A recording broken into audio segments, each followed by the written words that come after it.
Price Lord. நேற்று தினத்தில் நாம் நம்மளுடைய பிதாவை குறித்து நாம் தியானம் பண்ணி கொண்டு வருகிறோம். வேத வசனம் நம் தேவனை எப்படியெல்லாம் நம்மளுக்கு வெளிப்படுத்துகிறது என்ற ஒரு தியானத்தில் நம்ம இருக்கிறோம். நீங்கள் மறந்துடாதீங்க, இந்த வருஷம் தேவன் நம்மளுக்கு கொடுத்துருக்கிற வாக்குத்தத்தத்தின் அடிப்படையாக தான் நாம் பேசிக்கொண்டு வந்து கொண்டிருக்கிறோம். ஆண்டவர் என்ன விரும்புகிறார்? நாம் அவரை அறிய வேண்டும். அவரை அறிகின்ற நாம் பலனடைந்த நாம் அவருக்காக மகத்துவங்களை செய்ய வேண்டும் என்பது தேவனுடைய திட்டமாக இருக்கிறது. நாம் தொடர்ச்சியாக நம் தேவன் யார் என்று வசனத்தினூடாக நாம் படித்து கொண்டு வருகிறோம். இன்றைக்கு நேற்று நாம் தியானித்தது போலவே தேவன் நமக்கு தனிப்பட்ட நிலைமையில் ஒரு நெருங்கின உறவில் நம்மளுக்கு பிதாவாக நம் தேவன் செயல்பட்டு வருகிறார். Price the Lord. அவர் யாராக இருக்கிறாருங்க? He is a father to us. நம்மளுக்கு தகப்ப இல்லை நம்ம நினைக்க தேவையில்லை. நான் ஏற்கனவே சொன்னது போல ஒரு தகப்பனாகவே நம்மளோட நம் தேவன் இருக்கிறார். எங்கேயோ தூரத்தில் ஒரு சிங்காசனத்தில் இல்லை, நம்ம இருதயத்தில் நம்ம கூடவே நம்ம நடுவில் இருக்கிற தேவன் நம் தேவனாக இருக்கிறார். இன்றைக்கு அந்த பிதா எப்படியெல்லாம் இருக்கிறார் என்று வேத வசனம் அவர் குறித்து சொல்லுகிற காரியங்களை நாம் பார்க்க போகிறோம். திருப்பிங்கள் என்னோட யோவான் 17வது அதிகாரம் 11வது வசனத்தை நாம் பார்ப்போம். நான் இனி உங்கள் உலகத்தில் இரேன், இவர்கள் உலகத்தில் இருக்கிறார்கள், நான் உம்மிடத்திற்கு வருகிறேன். பரிசுத்த பிதாவே. வேத வசனம் அவரை பரிசுத்தமுள்ள பிதா, இயேசுடைய ஜெபத்தை நாம் இங்கே பார்க்கிறோம். இயேசு பிதாவை எப்படி நம்மளுக்கு அறிமுகப்படுத்துறாருன்னு பாருங்க. பரிசுத்தமுள்ள பிதான்னு சொல்கிறார். இந்த உலகத்தில் அநேக, நான் சொன்னது போல தகப்பன்மாருடைய அனுபவங்கள் நம்மளுக்கு இருக்கலாம் இல்லைங்களா? அநேக பேருக்கு தனிப்பட்ட நிலைமையில் அவங்கவுங்க தகப்பன்களை அவங்க கவனித்திருக்கிறாங்க, பார்த்துருக்கிறாங்க. சில தகப்பன்களை நாம் கவனிக்கும் போது ஒருவேளை சில கல்மஷங்களை நம்ம பார்க்கக்கூடும், சில வேதனையான காரியங்கள் நம்ம பார்க்கக்கூடும். அந்த காரியங்கள் நம்மளுக்கு என்ன கொண்டு வரும்? வேதனையை கொண்டு வரும், பயத்தை கொண்டு வரும். இவங்களை நம்ம விசுவாசிக்க முடியுமோ விசுவாசிக்க முடியாதோ, இப்படியெல்லாம் சில நடுக்கங்களை கொண்டு வருகிற நிலைமைகள், குடும்பங்களை நாம் பார்க்கிறோம். ஆனால் நம் தேவனை பார்க்கும்போது பரிசுத்தமுள்ள பிதா என்ற ஒரு வார்த்தையை நாம் பார்க்கிறோம். எபிரேய பாஷையில் எக்காட் என்ற ஒரு வார்த்தையிலேருந்து அந்த வார்த்தை வருகிறது. அதுக்கு இன்னொரு அர்த்தம் என்னன்ட்டு பார்த்தீங்கன்னா ஒன், அதாவது ஒரே தேவனா அவர் இருக்கிறார். பரிசுத்தம் உள்ளவர்னா இங்கே ஒரு முகம், அங்கே ஒரு முகம், இங்கே ஒரு வார்த்தை, அங்கே ஒரு வார்த்தை இல்லை. எல்லா விஷயத்திலையுமே அவர் ஒரே மாதிரி தான் இருக்கிறார். சுத்தமாக இருக்கிறார், பரிசுத்தமாக இருக்கிறார். அவருக்கு வித்தியாசம் இல்லை. அவர் ஒரு நபரோட ஒரு விதம் நடந்து கொள்கிறது, இன்னொருத்தரோட இன்னொரு விதம் நடந்து கொள்கிறது நம் தேவனிடத்தில் பார்க்க முடியாது. அவர் எக்காட், பரிசுத்தம் உள்ளவராக நம் தேவன் இருக்கிறார். ரெண்டாவதாக நாம் அதே யோவான் 17வது அதிகாரத்தில் இயேசுவின் ஜெபத்தில் 25வது வசனத்தில் இப்படி பார்க்கிறோம். நீதியுள்ள பிதாவே. நீதி உள்ள பிதாவே. அந்த ஜெபத்தில் இயேசு அவரை பிதாவை பார்த்து சொல்லுகிறார், ரைச்சஸ் ஃபாதர். அவர் நீதி உள்ள பிதா இல்லைங்களா? ரைச்சஸ் என்றால் என்னதுங்க? செய்கிற எல்லா காரியங்களும் ரைட், நீதியானது, தேவனுக்கு முன்பதாக செம்மையானது, கல்மஷம் இல்லாதது, கலப்படை இல்லாதது. நீதி உள்ள பிதா நம் பிதா. அவர் அப்படி இருக்கிறதுனால தான் நம்ம விஷயத்தில் அவர் நம்மளை நடத்துகிற விதம்லாம் நீதி உள்ள பாதையில் நம்மளை நடத்துகிறார், செம்மையான பாதையில் நம்மளை நடத்துகிறார். நம் மெய்ப்பன் நம்மளை அவர் நாமத்தின் நிமித்தமாக, for his name sake, he will lead us in paths of righteousness. இதுதான் நம் பிதாவாக இருக்கிறார். 2 கொரிந்தியர் 1வது அதிகாரம் 3வது வசனத்தில் அவரை குறித்து இப்படி பார்க்கிறோம். நமது கர்த்தராகிய இயேசு கிறிஸ்துவின் பிதாவாகிய தேவனும் இரக்கங்களின் பிதாவும் சகல ஆறுதலின் தேவனுமாய் இருக்கிறவருக்கு ஸ்தோத்திரம். The God of mercies, இரக்கங்களின் பிதாவா இருக்கிறார். எவ்வளோ முக்கியம் தெரியுங்களா இது நம்ம தினதோறும் வாழ்க்கைக்கு? நமக்கு தேவ இரக்கம் இல்லாமல் போயிடுச்சுன்னா நிறைய ஜனங்களை பார்க்குறோம், தேவன் இரக்கத்தை பெற்றுக்கொள்ள வேண்டும் என்று அநேக வழிமுறைகளையும் அநேக காரியங்களும் கை கொள்கிறார்கள். ஏன்னா இரக்கம் கிடைக்கும்னு. ஆனால் நம்ம தேவனை நாம் பார்க்கும் போதே அவர் பேர்லேயே என்ன இருக்குன்னு பார்த்தீங்கன்னா அவர் இரக்கத்தின் பிதா. சில நேரத்தில் நம்ம இரக்கத்துக்காக ஜெபிக்க மறந்து போயிடலாங்க.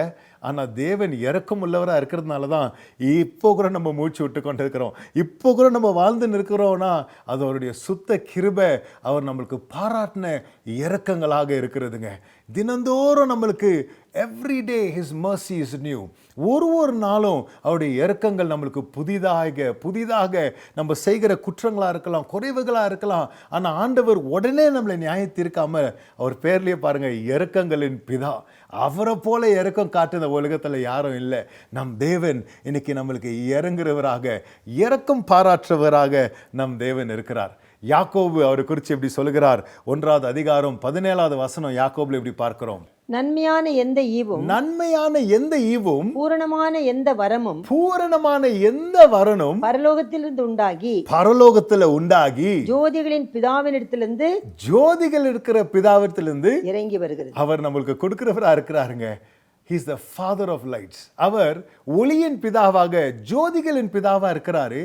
நம்ம வாழ்க்கையை விளக்கேத்தி வைக்கிறவரா இருக்கிறார்.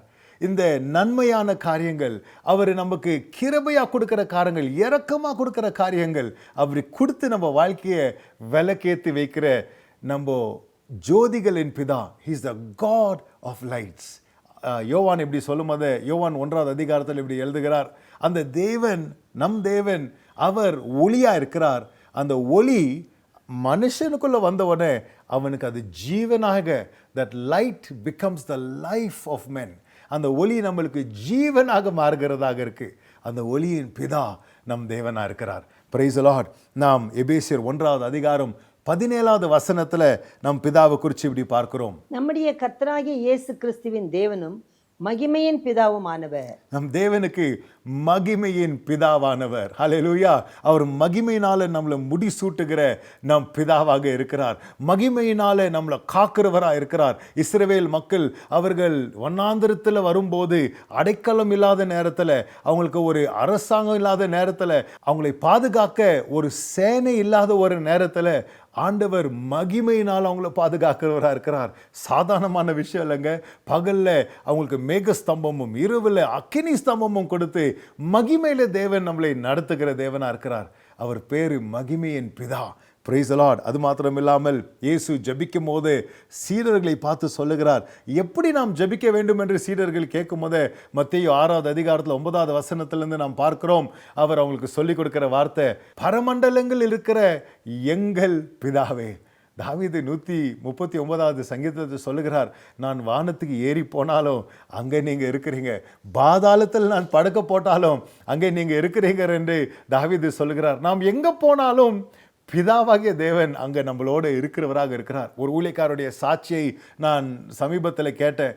அவர் 2 பேராக ஒரு இடத்துல ஊழியர் சேர்ந்து வரும்போதே அவங்க ஃப்ரெண்டு ஒருத்தர் வந்து சொன்னாராம், ஐயா நான் ஒரு சின்ன பிளெயின் 4 சீட்டர் பிளெயினில் தான் இந்த இடத்துலேருந்து இன்னொரு நீங்கள் போகிற அதே ஊருக்கு நான் போய் கொண்டிருக்கிறேன், வாங்க நானே உங்களை விட்டுடுறேன்னு சொன்னாராம். அந்த நேரத்தில் அவங்க 3 பேரும் ஏறி இந்த ஃப்ளைட் ஏறி போகும்போது வானத்தில் போன பிற்பாடு ஒரு டர்புலன்ஸ் வர இடத்துல திடீரென்னு இந்த பைலட் ஒருத்தர் தான் ஓட்டிகிட்டு இருந்தார். அவருக்கு ஒரு இருதயத்தில் ஒரு கோளாறாகி அவர் ஒரு ஷாக்கில் போய் அப்படியே அன்கான்ஷியஸ் ஆகிவிட்டார். மனநிலைமை எழுந்து விட்டார். இந்த உட்காந்து கொண்டிருந்த 2 ஊழியக்காரங்களை பார்த்தீங்கன்னா அவங்களுக்கு பிளெயின் ஓட்ட தெரியாது, என்ன பண்ணோன்ட்டு தெரியாது, என்ன செய்கிறது என்ற ஒரு பயங்கரமான ஒரு கலக்கத்துக்குள்ளே வந்துட்டாங்க. அப்போ இவருக்கு ஒரு வார்த்தை ஞாபகம் வந்துச்சு, பரமண்டலங்களில் இருக்கிற எங்கள் பிதா. இல்லை, இந்த பூலோகத்தில் ஒரு தகப்பை எப்படி ஒரு குடும்பத்தை நடத்துகிறாரு, எப்படி பிள்ளைகளை நடத்துகிறாரு, அதே போல் இந்த வானங்களில் நம்ம இருந்தாலும் இங்கே நம்ம தேவன் நம்மளோடு இருக்கிறார் என்று.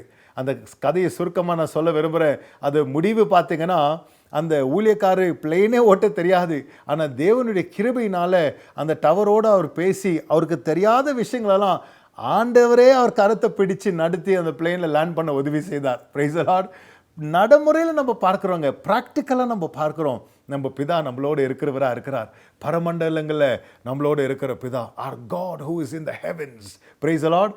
அவர் தான் நம் தேவனாக, நம் பிதாவாக நம் தேவன் இருக்கிறார். எபிரேயர் 12வது அதிகாரம் 9வது வசனத்தில் எப்படி வாசிக்கிறோம், அன்றியும் நம்முடைய சரீரத்தின் தகப்பன்மார்கள் நம்மை சிட்சிக்கும் பொழுது அவர்களுக்கு நாம் அஞ்சி நடந்திருக்க நாம் பிழைக்கத்தக்கதாக ஆவிகளின் பிதாவுக்கு எவ்வளவு அதிகமாய் அடங்கி நடக்க வேண்டும் அல்லவா. இந்த பிதாவுக்கு நாம் என்ன பண்ணணுங்க, we have to submit ourselves. Praise the Lord. அவர் நம்மளை நேசிக்கிறாரு, அவர் நம்மளை வழி நடத்துகிறாரு, அவர் பரிசுத்தமானவராக இருக்கிறாரு, நீதியுள்ள பிதாவாக இருக்கிறார், இரக்கங்களின் பிதாவாக இருக்கிறார், ஜோதிகளின் பிதாவாக இருக்கிறார், அவர் மகிமையின் பிதாவாக இருக்கிறார், பரலோகத்தில் இருக்கிற நம் பிதாவாக அவர் இருக்கிறார். அவருக்கு நம்மளை தாழ்த்துவோம், நம்மளை ஒப்பு கொடுக்குவோம். இயேசு கிறிஸ்து சொன்னது போல, பிதாவே ஆகிலும் என் சித்தம் இல்லை உம்முடைய சித்தம். இன்றைக்கு நம்ம அந்த ஜெபம் ஜெபிக்கலாங்களா? பிதா உங்களுக்காக ஒரு நோக்கம் வச்சிருக்கிறார், நம்ம வாழ்க்கைக்காக ஒரு தீர்மானம் வச்சிருக்கிறார், நம்மளை நடத்துகிறவர் நம் பிதாவா இருக்கிறார். அவர் கையில் நம்மளை ஒப்பு கொடுத்து, பிதாவை என்ன உங்கள் கருத்தில் நான் ஒப்பு கொடுக்குறேன் ஐயா, என்னுடைய விருப்பம் பிரகாரம் இல்லை, உம்முடைய திட்டம் பிரகாரமாக, உம்முடைய இருதயத்தின் வாஞ்சையின் பிரகாரமாக என்ன நடத்துங்க, என் குடும்பத்தை நடத்துங்க, என் வேலை ஸ்தலத்தில் எங்களை நடத்துங்க, எங்களை உங்கள் கருத்தில் நாங்கள் ஒப்பு கொடுக்குறோம் ஆண்டவரேன்னு பிதா இடத்துல நம்மளை நாம் ஒப்பு கொடுக்கும்போது ஒரு பெரிய ஆசீர்வாதத்தை, ஒரு பெரிய பிரேக் த்ரூவை நாம் பார்க்க கூடுங்க. இந்த நாள் நம்ம ஜெபிக்க போகிறோம். நம்ம எல்லாரும் நம்மளை அவனுடைய கருத்தில் ஒப்பு கொடுக்கலாம். கடைசியாக ஒரே ஒரு வசனம் நான் சொல்ல விரும்புகிறேன். கலாத்தியர் 4வது அதிகாரம் 6வது வசனத்தில் வசனம் இப்படி சொல்லுகிறது, நீங்கள் புத்திரராய் இருக்கிறபடியினால், நீங்கள் புத்திரராய் இருக்கும்படியினால், அப்பா பிதாவே என்று கூப்பிடத்தக்கதாக, அப்பா பிதாவின் கூப்பிடத்தக்கதாக தேவன் தமது குமாரனுடைய ஆவியை உங்கள் இருதயங்களில் அனுப்பினார். பாருங்க, உங்க இருதயத்துல பரிசுத்த ஆவியானவர் ஆண்டவர் ஊற்றி இருக்கிறாருங்க. ஏங்க? ஏன்னா we are sons, we are daughters. நாம் தேவனுடைய பிள்ளைகளாக இருக்கிறோம். அவருடைய பிள்ளைகளாக இருக்கிற நமக்குள்ளோ அவருடைய ஆவி அவர் ஊற்றி இருக்கிறார். அவரை நாம் பிதாவேன்னு கூப்பிடு, அப்பான்னு கூப்பிடு. இன்னைக்கு நீங்கள் மனப்பூர்வமாக அவர் அப்பான்னு கூப்பிடுங்க, இல்லைங்களா? இது மட்டும் ஒருவேளை நான் யாரையும் அப்பான்னு கூப்பிடல நீங்கள் சொல்லியிருக்கலாம். இன்னைக்கு ஆண்டவர் உங்களுக்கு அப்பாவாக இருக்கிறார். தேவன் இந்த இடத்துல இருக்கிறார். நாம் அவர் ஆராதிச்சு கொண்டிருக்கிறோம். அவர் சமூகத்தில் நாம் இருக்கிறோம். இந்த இடத்துல ஆண்டவர் இப்பொழுது இருக்கிறார். இந்த இடத்துல ஆண்டவர் உங்கள் உள்ளத்தை நிரப்ப வல்லவராக இருக்கிறார். பிதா அவருடைய அனுபவம், அவர் உங்களோடு இருக்கிற அந்த அனுபவத்துக்குள்ளோ, நீங்கள் அவரோடு இருக்கிற அந்த அனுபவத்துக்குள்ளோ உங்களை கொண்டு வர வேண்டும் என்று பிதா இன்றைக்கு நம்மளை அழைத்து கொண்டிருக்கிறார். எல்லாரும் கண்களை மூடி நாம் ஜெபிப்போம். பிதாவே, இந்த நேரத்தில் உமக்கு நாங்கள் நன்றி சொல்கிறோம் ஐயா. ஆண்டவரே, உம்மோடு நாங்கள் கலந்துரையாட, உம்மை நாங்கள் நேசிக்க, உம்மை நாங்கள் அறிந்து கொள்ள, ஆண்டவரே, இந்த உலகத்தில் இருக்கிற ஒரு தகப்போனை போல அல்ல, ஆனால் நீர் பரிபூர்ணமானவர், நீர் அன்புள்ளவர் ஐயா.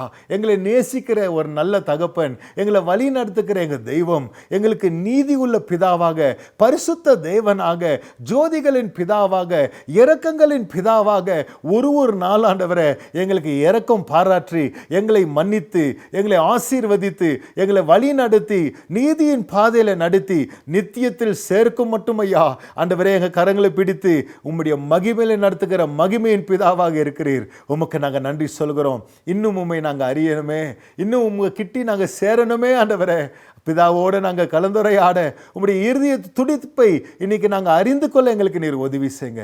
உமக்கே துதிகன மகிமை செலுத்துகிறோம். இயேசு மூலம் ஜெபிக்கிறேன் ஜீவனுள்ள நல்ல பிதாவே. ஆமேன், ஆமேன், ஆமேன். கர்த்தர் உங்க எல்லாரையும் ஆசீர்வதிப்பாராக. பிதாவோட நெருங்கி நடங்க. கர்த்தர் உங்களோடு இருப்பாராக. ஆமேன்.